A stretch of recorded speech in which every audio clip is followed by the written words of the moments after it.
আমাদের সরকার হেচির তারুণ্য এটা নির্বাচিত করা আমাদের দরকার।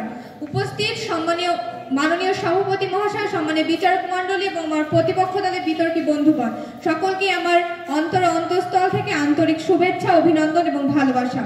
আজকের বিতর্কের মূল বিষয় technology will make election more transparent and accessible, অর্থাৎ প্রযুক্তি নির্বাচনী প্রক্রিয়াকে আরো স্বচ্ছ সহজলভ্য করবে। প্রথমে যদি আমরা কতগুলো বাস্তব উদাহরণের দিকে তাকাই তাহলে দেখতে পাবো নেদারল্যান্ড ইলেকট্রনিক ভোটিং বাতিল করেছিল 2007 সালে, কারণ তারা বুঝতে পেরেছিল যে প্রযুক্তি ব্যবহারে হ্যাকিং এবং কারচুপির পরিমাণ অত্যন্ত পরিমাণে বেশি। দ্বিতীয়ত আসি জার্মানির কথায়। 2009 সালে জার্মানির সংবিধান আদালত ঘোষণা করেন যে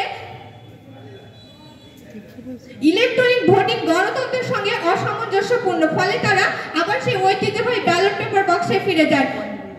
তৃতীয়ত সেই প্রযুক্তিতে ব্যয়ের বোঝা। ভারতের নির্বাচন কমিশন প্রত্যেক বছর প্রযুক্তি ইলেকট্রনিক ভোটিং মানে ইভিএম এবং ভিভিপ্যাটের জন্য কোটি কোটি টাকা খরচ করে, যা ভারতের মতো দারিদ্র এবং উন্নয়নশীল দেশের জন্য বিশাল একটা চাপের ব্যাপার। তৃতীয়ত সেই ব্যালট পেপারের সরলতা। ব্যালট পেপার পদ্ধতি সহজ এবং সরল, প্রযুক্তি নির্ভর প্রক্রিয়া অনেক সাধারণ মানুষেরই আস্থা নেই, কারণ ভারতের 66% মানুষই সাধারণ, তারা প্রযুক্তি সম্পর্কে কিছুই জানে না। এরপর আসি ইভিএম হ্যাক। আমার প্রতিপক্ষ দলের বিতর্কী যখন ইভিএম নিয়ে ইভিএম এর সুফলগুলি বলে গেলেন, তখন তিনি হয়তো বলতে ভুলে গেছে 2017 সালে ভারতে একটি হ্যাকাথনে দেখা গেছে যে যথাযথ সরঞ্জামের মাধ্যমে ইভিএম হ্যাক করা সম্ভব। এটিকে নির্বাচনের ফলাফলের নির্ভুলতা নিয়ে প্রশ্ন তোলে না। পরে এসে ব্লকচেনের সীমাবদ্ধতা। ব্লকচেন পদ্ধতি তত নিরাপদ মনে হলেও এটি সাধারণ ভোটারদের কাছে অত্যন্ত জটিল, তারা জানতেই পারে না যে তাদের ভোট সঠিকভাবে রেকর্ড করা হয়েছে কিনা।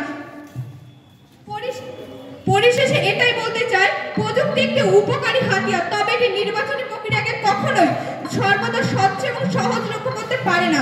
সাইবার আক্রমণ, কারচুপি, ব্যয়বহুল প্রযুক্তি এবং সাধারণ মানুষের জন্য জটিলতা গণতান্ত্রিক প্রক্রিয়ার প্রতি আস্থা হ্রাস করতে পারে।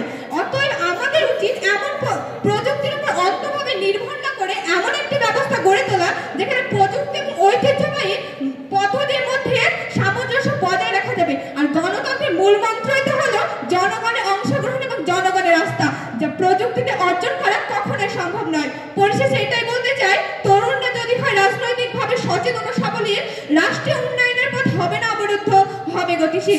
ধন্যবাদ মাননীয় সভাপতি, ধন্যবাদ সবাই।